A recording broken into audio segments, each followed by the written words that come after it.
মাহমুদ, শুনানি কখন শুরু হয়েছে? আসিফ, আপনাকে ধন্যবাদ জানাচ্ছি।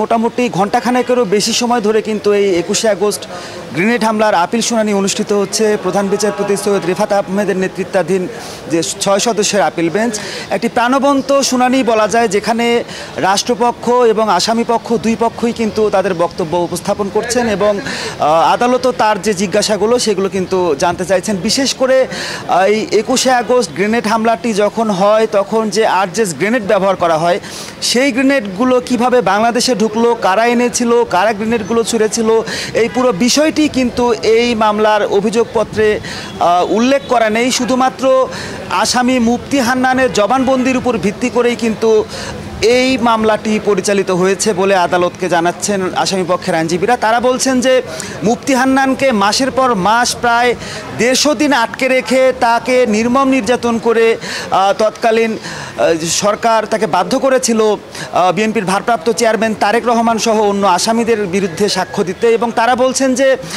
তাদের যে 24 জন নেতাকর্মী মারা গেছে তার ন্যায় বিচার নিশ্চিত করার চাইতে তাদের মূল টার্গেট ছিল বিরোধী পক্ষকে কিভাবে এই মামলায় ঘায়েল করা যায়। সেই ক্ষেত্রে কিন্তু আমরা দেখেছি হত্যা এবং বিস্ফোরক দ্রব্যের দুটি মামলাতে বিএনপির ভারপ্রাপ্ত চেয়ারম্যান তারেক রহমান সহ 19 জনকে যাবজ্জীবন দেওয়া হয় এবং তৎকালীন স্বরাষ্ট্রমন্ত্রী লুৎফুজ্জামান বাবর সহ 19 আসামিকে কিন্তু ফাঁসির দণ্ড দেওয়া হয়। পরবর্তীতে আমরা দেখেছি হাইকোর্ট থেকে কিন্তু সেই যে রায়টি সেটি কিন্তু বাতিল করা হয়েছে।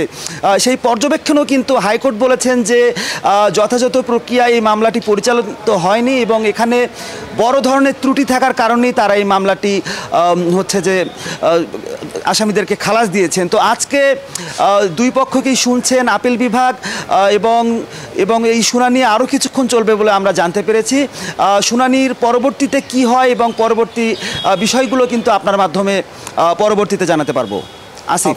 এক্সট্রিম মশার কয়েল প্ল্যান্ট ফাইবার দিয়ে তৈরি, ডেঙ্গু, চিকুনগুনিয়া বাহি সহ যে কোনো মশার বিরুদ্ধে দেয় এক্সট্রিম সুরক্ষা।